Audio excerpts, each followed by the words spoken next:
నమస్తే, welcome to cube TV. నేను గిరిజ. ఉగాది పండుగ అంటేనే మన తెలుగువారి నూతన సంవత్సరం. మరి ఈ విశ్వవసునామ సంవత్సరంలో ద్వాదశ రాశుల ఫలితాలు ఎలా ఉండబోతున్నాయో తెలియచేయడానికి ఇవాళ మనతో పాటు ఉన్నారు ప్రముఖ ఆధ్యాత్మికవేత్త గోనుగుంట్ల సురేష్ బాబు గురుగారు. మరి వారితో మాట్లాడి ద్వాదశ రాశులు ఎలా ఉన్నాయో తెలుసుకునే ప్రయత్నం చేద్దాం. గురుగారు నమస్కారం. గిరిజ గారు నమస్కారం అండి. గురుగారు, విశ్వవసునామ సంవత్సరంలో మకర రాశి వారికి ఏ విధంగా ఉండబోతుంది అంటే, ఇప్పటివరకు చూసుకుంటే ఏలినాటి శని ప్రభావం చాలా ఉండింది. సో కష్టాల నుంచి బయటపడే అవకాశం ఉందంటారా? సో ఓవరాల్గా రాజపూజ్యం, అవమానం, ఖర్చులు, ఆదాయం అసలు ఒక్కసారి ఎట్లా ఉందో ఈ ఏడాది మొత్తానికి వివరిస్తారా గురుగారు? మనం మకర రాశి కనుక చూసుకుంటే వీళ్ళకి ఇందులో ఉన్న నక్షత్రాలు ఉత్తరాషాఢ 2, 3, 4 పాదాలు, శ్రవణం 1, 2, 3, 4 పాదాలు, ధనిష్ట 1, 2 పాదాలు అంతా మనకి మకర రాశిలో ఉంటాయి. మొదటి అక్షరం కనుక చూసుకుంటే వీళ్ళకి పేరు బలం కనుక వీళ్ళకి ఇందులో జో, జా, జీ, జూ, జే, జో, ఖా, గా, గి అన్న వాళ్ళంతా కూడా మనకి ఈ మకర రాశిలో ఉంటారు. వీళ్ళకి ఆదాయం 8, వ్యయం 14, రాజ్యపూజ్యం 4, అవమానం 5. అంటే ఒక రకంగా చూసుకుంటే వ్యయం ఎక్కువగా ఉంది, అవమానం కూడా ఎక్కువగా ఉంది. అయితే మనకి గ్రహస్థితిని బట్టి కనుక మనం చూసుకుంటే వీళ్ళకి శని మీనరాశిలో ఉన్నారు, మిథునంలో వచ్చేటప్పుడు గురువు ఉన్నారు, తర్వాత కుంభరాశిలో రాహువు, కేతు వచ్చేటప్పుడు సింహరాశిలో ఉన్నారు. ఈ యొక్క రాశుల్లో ఈ మేజర్ 4 గ్రహాలు ఉండటం వల్ల వీళ్ళకి ఎలా ఉండబోతుంది ఓవరాల్గా కనుక మనం చూసుకుంటే, మీరు ఇందాక చెప్పినట్టుగా శని వీళ్ళకి ఏలినాటి శని 7.5 సంవత్సరంది దాదాపు వెళ్ళిపోతుంది. ఇక్కడి నుంచి అది శని మారటంతో శని 3వ ఇంట్లో వెళ్ళటం వల్ల శని 2.5 సంవత్సరం వీళ్ళకి మంచి యోగ్యతను ఇస్తూ ఉన్నారండి. ఇప్పటిదాకా వాళ్ళు ఎంతైతే కష్టాలు పడ్డారో ఆ కష్టాలకు సంబంధించిన వడ్డీతో కలిపి మళ్ళీ శని వీళ్ళకి ఇచ్చే అవకాశం చాలా ఉంటుందన్నమాట.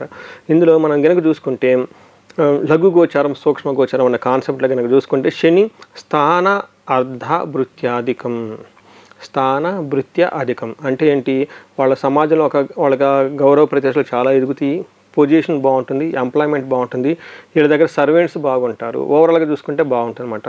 అయితే గురువు మారటంతో రిపు బాధ, శత్రువులు ఎక్కువ వస్తే కొత్త శత్రువులకు వచ్చే అవకాశం ఎక్కువగా ఉంటుంది.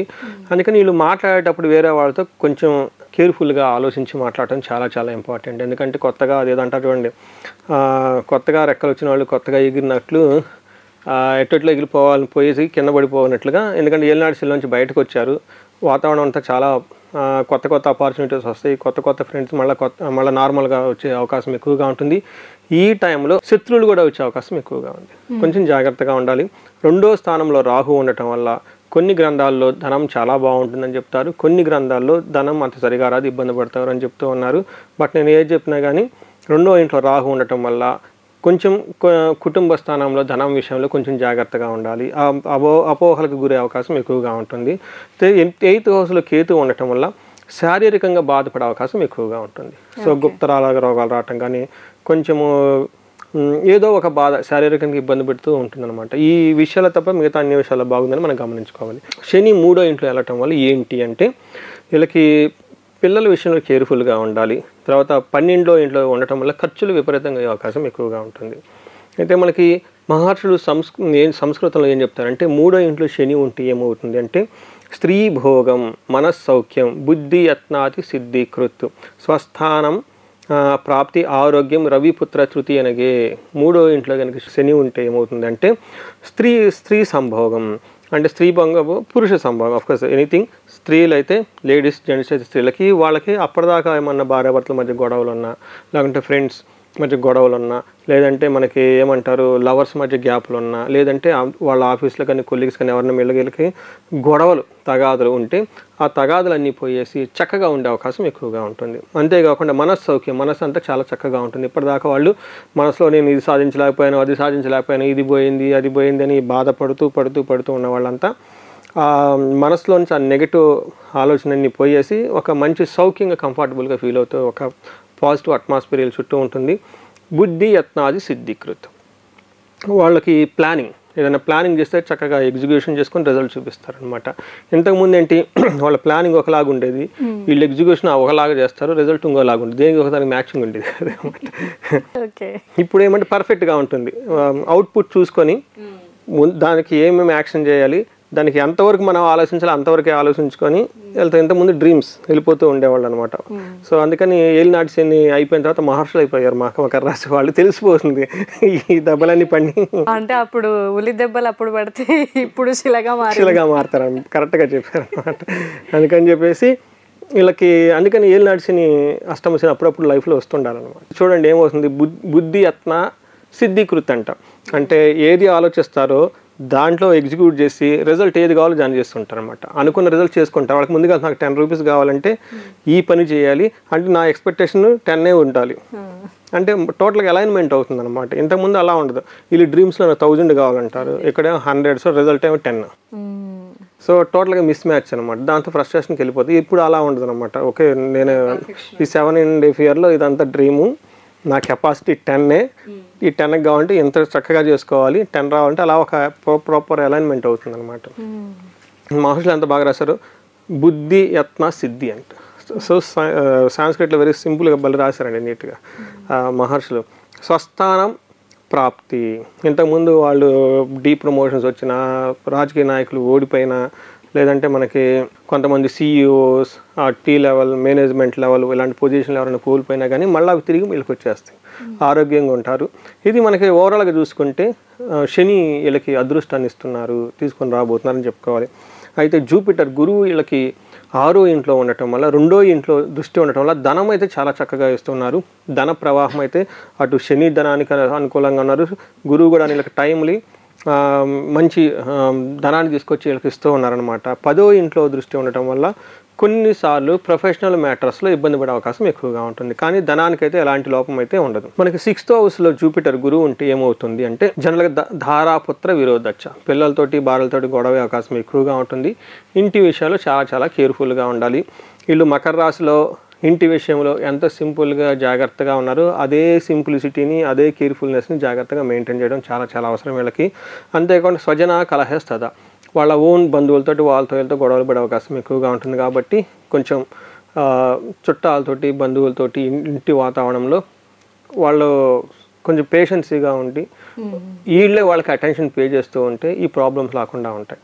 ఒకటి మోస్ట్ ఇంపార్టెంట్, మకర రాశి వాళ్ళకి గురువు చోర అజ్ఞాన రూపి భూతిచ్చా అని చెప్తారు అనమాట. చోరు అంటే దొంగతనం జరిగే అవకాశం ఎక్కువగా ఉంటుంది. అగ్ని బాధలు పడే అవకాశం ఎక్కువ, దొంగలు పడే అవకాశం, వీళ్ళు ఏదైనా సంపాదించుకున్న గోల్డ్ అది ఇది ఇంట్లో పెట్టుకుని అంటే దొంగలు పడి తీసుకునే అవకాశం ఎక్కువగా ఉంటుంది. భయంగా గడిపే అవకాశం కూడా ఎక్కువగా ఉంటుంది. అందుకని చెప్పి ఈ విషయం వీళ్ళు చాలా కేర్ఫుల్గా పెట్టుకోవటం, ఖరీదైన వస్తువులు ఏమన్నా ఉంటే లాకర్స్లో వాటిలో ఇట్లా పెట్టుకోవటం చేసుకుంటే బాగుంటుంది. చోర అగ్ని ప్రమాదాలు కానీ దొంగతనాలు జరిగే అవకాశం ఎక్కువగా ఉంది. కాబట్టి ఎక్కువగా మనీ, జ్యువెలరీ లాంటివి ఏమైనా ఉంటే కొంచెం సేఫ్గా 1-2 సార్లు పెట్టుకుంటే బాగుంటుంది. అలానే బయటికి వెళ్ళేటప్పుడు లేదంటే ట్రావెల్ చేసేటప్పుడు వీటికి సంబంధించిన విషయాల్లో కొంచెం జాగ్రత్తగా ఉంటే బాగుంటుందండి.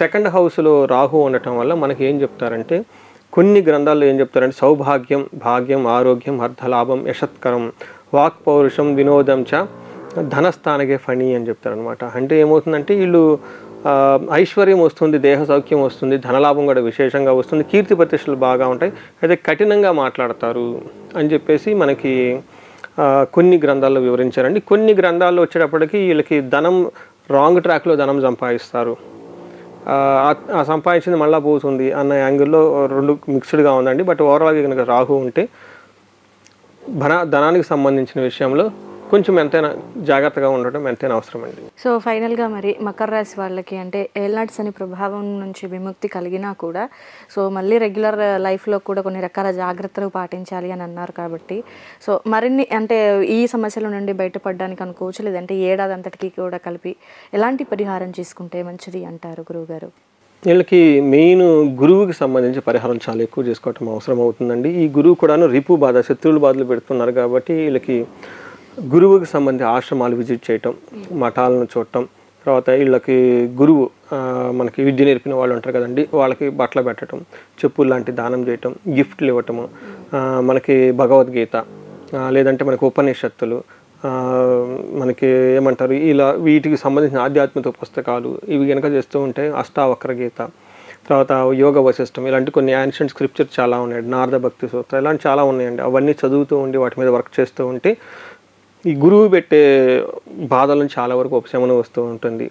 అంతేకాకుండా ఇందాక మనం చెప్పుకున్నట్టుగా చౌరాగ్ని ఉపభీతి కాబట్టి కొంచెం బాస్తో హైఫై అఫీషియల్స్తో కొంచెం జాగ్రత్తగా కేర్ఫుల్గా ఉంటే వాళ్ళు చెప్పిన దానికి 1-2 సార్లు రివ్యూ చేసుకొని వాళ్ళు ఇచ్చిన డైరెక్షన్స్లో వెళ్తూ ఉంటే చాలా బాగుంటుంది. తర్వాత రాహుకి సంబంధించి వీళ్ళకి 1-2 సార్లు విజయవాడ కనకదుర్గమ్మని విజిట్ చేస్తూ ఉంటారు రెగ్యులర్గా.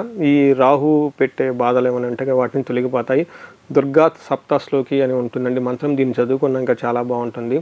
తర్వాత ఓం దుమ్ దుర్గాయ నమః అన్న మంత్రాన్ని ఒక 11 times చదువుకొని చాంట్ చేస్తూ బయటికి వెళ్తే బాగుంటుందండి. ఎందుకంటే అమ్మవారి వీళ్ళు కాపాడుతూ ఉంటారండి. వీటితో పాటు ఇంకెవరికైనా జనరల్గా వీళ్ళకి రాజ్య లాభం, ప్రమోషన్స్ వచ్చే అవకాశం, అభిషేకం అంటే ఒక హైఫై పొజిషన్స్ వచ్చే అవకాశం ఎక్కువగా ఉన్నాయి. ఈ టైంలో రాజశ్యామల హోమాన్ని కానీ అభిషేకాలు కనుక చేసుకుంటే చాలా బాగుంటుంది.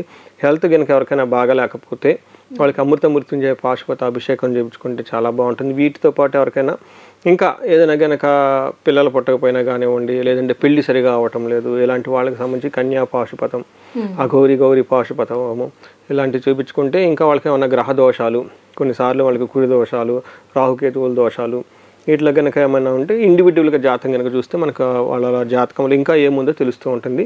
దాన్ని బట్టి మనం వాళ్ళకి కావాల్సిన పరిహారాలు అవి చేస్తే చాలా బాగుంటుంది. ఓకే గురుగారు, సో మకర రాశి వారికి సంబంధించి చాలా చక్కగా పూర్తి విశ్లేషణతో తెలియజేశారు గురుగారు. పాటించాల్సినటువంటి జాగ్రత్తలు అలాగే పరిహారాల గురించి కూడా చాలా చక్కగా తెలియజేశారు గురుగారు. ధన్యవాదాలు.